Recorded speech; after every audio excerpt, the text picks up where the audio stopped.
Saya sedih aja ya mendengarkan beberapa pihak yang mencoba mengkonstruksi pandangan bahwa penyebab dari revisi Undang-Undang TNI dan masuknya TNI di institusi sipil itu adalah karena banyak pejabat sipil yang korupsi. Narasi ini menurut saya jahat ya dan tidak akademik ya. Karena secara empirik itu bisa kita uji ya, bisa kita analisa dan bisa kita buat perbandingannya. Ini narasi yang sangat brutal ya, mencoba untuk membenarkan upaya untuk mengembalikan TNI pada posisi-posisi yang rentan dengan kepentingan politik.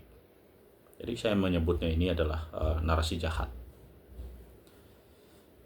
Saya mau tegaskan bahwa soal korupsi dan tidak korupsi, sekali lagi itu bukan soal institusi sipil, bukan soal militer atau Polri, bukan soal itu.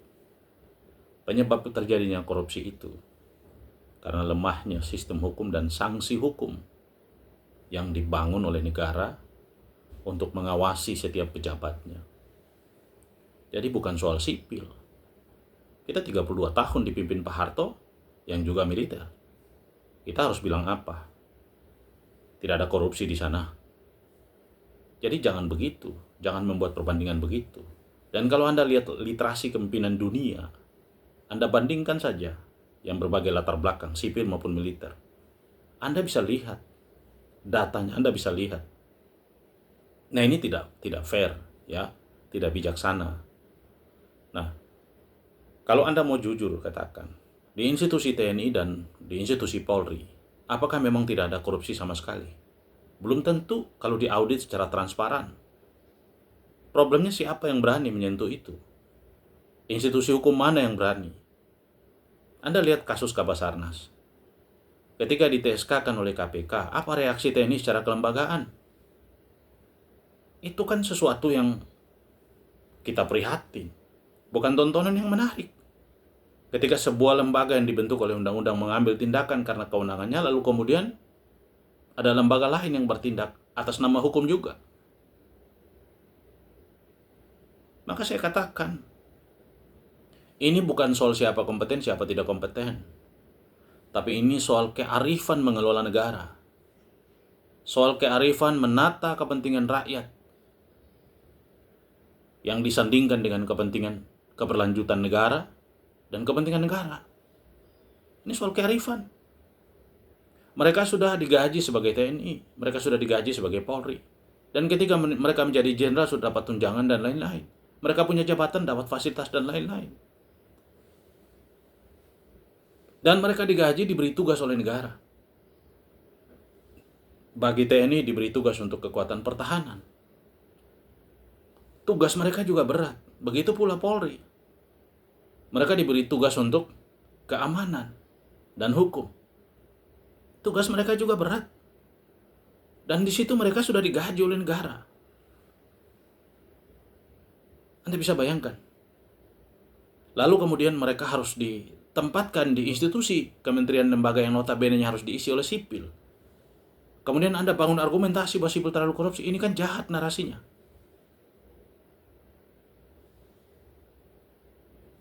Nah, kita bukan soal tidak mencintai Polri atau TNI. Kita justru mencintai mereka dan berada pada posisi mereka. Sebagai kekuatan pertahanan yang tidak boleh bersentuhan dengan atau mengisi jabatan-jabatan institusi sipil yang rentan dengan kepentingan politik dan dikendalikan oleh kekuatan politik. Karena pada dasarnya dua institusi ini harus netral dan jauh dari hiruk-pikuk politik. Meskipun sepanjang prakteknya Presiden itu selalu mengintervensi TNI dan Polri karena dia menjadi panglima dan dia menjadi pimpinan daripada Polri. Itu saja sudah cukup mengganggu. Ketika event demokrasi digelar, untuk memastikan mereka netral dalam event demokrasi itu sesuatu yang sulit. Sekarang kita dorong mereka lagi masuk ke dalam sebuah sistem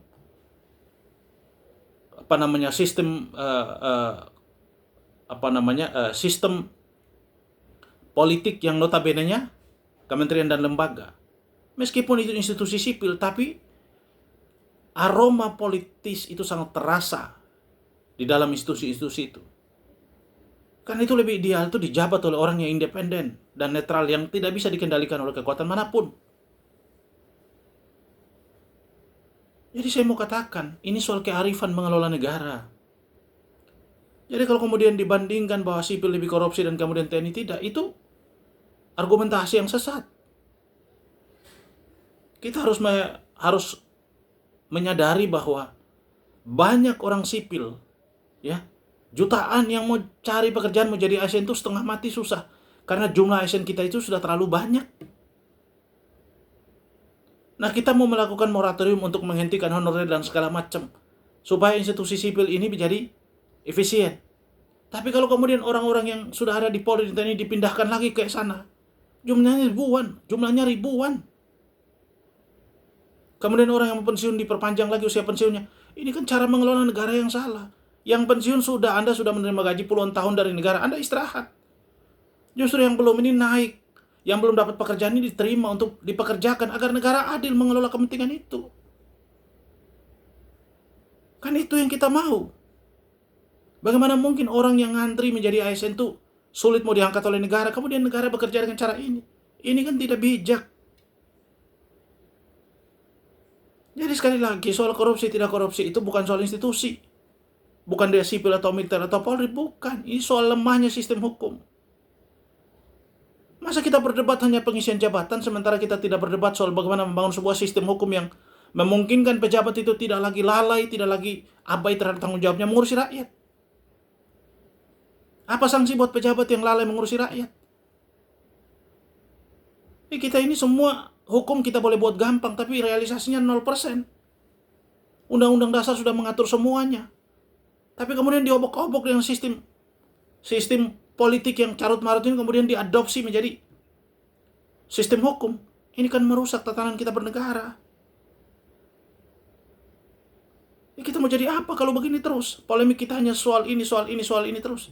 Ini tidak bijaksana dalam mengelola negara.